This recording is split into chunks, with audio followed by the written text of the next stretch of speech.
Hi everyone, welcome back to another tutorial from Gaming for Beginners. Today in this video, I'm gonna show you how you can delete items from Once Human. If you want to delete an item from Once Human, first of all, you'll need to open up the Once Human game on your device and wait for it to load.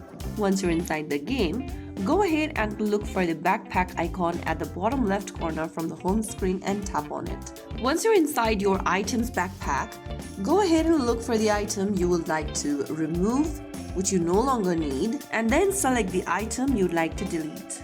Once you select the item, you will be able to see the description for the item on the right corner. To delete the item, click on the trash can icon. Now, select the amount of the item you'd like to delete by tapping the minus or the plus button. If you want to delete the maximum amount of items, then you can select max and click confirm. Soon after you do that, you will be able to delete the specific item from your backpack or inventory.